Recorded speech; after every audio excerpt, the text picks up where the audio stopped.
With so many changes happening lately at SDG&E, it can be confusing to know how much you're paying and what rate structure you're under with your power. So that's why Tyler is here from BVI Solar to help answer these questions for us. So Tyler, what are the different options or different ways people might be paying for electricity today? So most customers in San Diego County are under what's called time of use plans, or TOU, and that is where your electricity between 4 to 9 p.m. is actually a lot more expensive than the other parts of the day. And they might be aware of this through the commercials with the cute little Apple Watch that says reduce and save. And all that's really to say because it's really expensive during that time. And I love that the solution really is, why don't you sit in a darkened room from 4 to 9, it's becoming a Neanderthal or a caveman for that period of time so you don't overspend. Yeah, it's great marketing. Great marketing.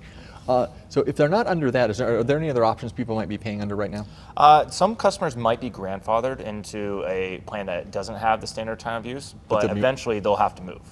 That's the plan for the utility, and that's where everyone's going to go to. Now, how does solar factor into this?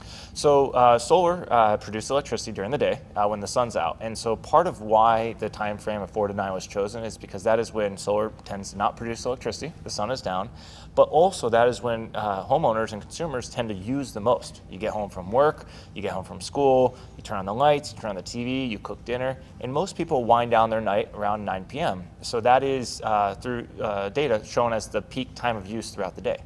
So it makes sense that people are using more electricity then. It used to be that they were using it during the daytime when they were using air conditioning. It was one of the drivers.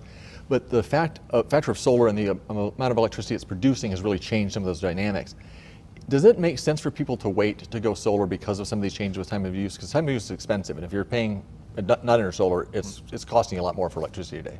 It definitely does cost more, but they absolutely should not wait. And the reason for that is because of this thing called net metering and NEM 2.0. So the utility has this protocol of net metering where it charges you 1 kilowatt hour for 1 kilowatt hour produced.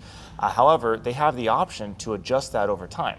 Right now we're on what's called NEM 2.0, which means that solar is not as advantageous as it was during NEM 1.0. But still advantageous. It still is advantageous, but as people wait longer, it's going to get less and less advantageous. That, coupled with reducing tax credits, means that now is the time to go solar, and waiting is only going to lose you money. Absolutely. It's been that way for a while, and it's getting more so.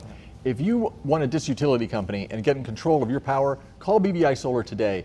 If you need to get a solar quote, one of them you have to get from BVI Solar, you owe it to yourself.